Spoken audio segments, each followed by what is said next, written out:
Welcome to today's 5-minute Bible study, the Acts of the Apostles. We're in Acts chapter 17, beginning to read at verse 16. We find that Paul is in the Greek city of Athens. He's in the southern part of Greece, what at the time was called the province of Achaia. He's there alone. The rest of the missionary party has been left behind in Macedonia.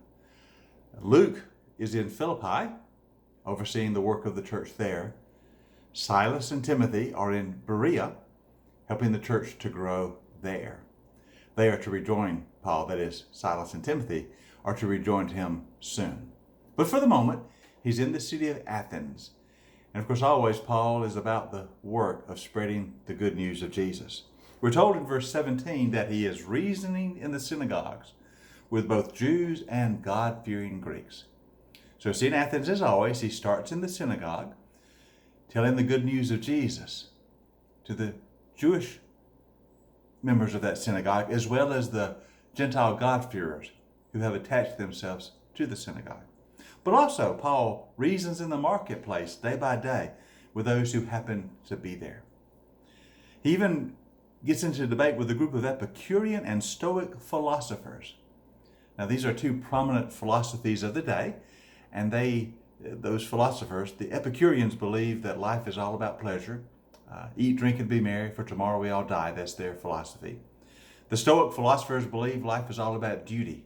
Find the duty and fulfill it as best you can. And so they recognize that Paul has a different kind of philosophy. They're not sure they understand it, but they talk with him about it. And they say, what is this babbler trying to say? He seems to be advocating some kind of foreign God. He talks about Jesus and the resurrection. So they take him to a meeting of the Areopagus. Now, the Areopagus is in the city of Athens. It's not really a ruling council. It's not like a governmental authority. It's more like a teaching academy. Athens is a great cultural center in Greece. It's long past the day of its political influence, but it still is a cultural center for philosophy and for Greek religious ideas. And so the Areopagus is sort of the academy that oversees the teaching that goes on in the city of Athens. And so these other philosophers want Paul to appear before them because he has a new teaching, and it needs the approval of the Areopagus. So they bring him before this meeting and say, let us know this new teaching that you are presenting. So Paul stands up in the meeting of the Areopagus and he preaches to them. Now this is going to be a different kind of a sermon, a different kind of a teaching. Most of the time when we are looking at the words of Paul, he's preaching in the synagogue to Jews and to God-fearing Greeks who know already about the God of Israel. And he's simply telling them about how Jesus fulfills all that is in the Old Testament. But speaking to the Areopagus, he's speaking to a crowd that has been raised in Greek thought and Greek religion and mythology.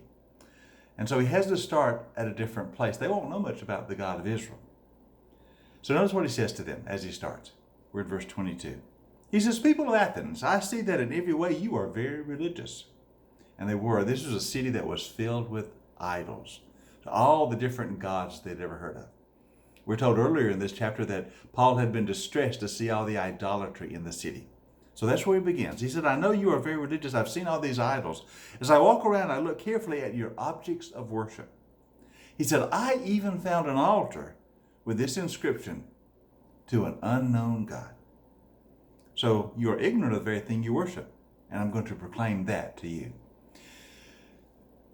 Paul had seen idols to all kinds of different Greek deities, to Zeus and Aphrodite and all that sort of thing around the city. But he also had noticed there was an idol simply to an unknown God. You remember the Greeks of this day are polytheistic. They believe in many gods. And so they put idols or worship centers up to all of them they've heard of. Don't want to overlook anybody and don't want to make a God mad.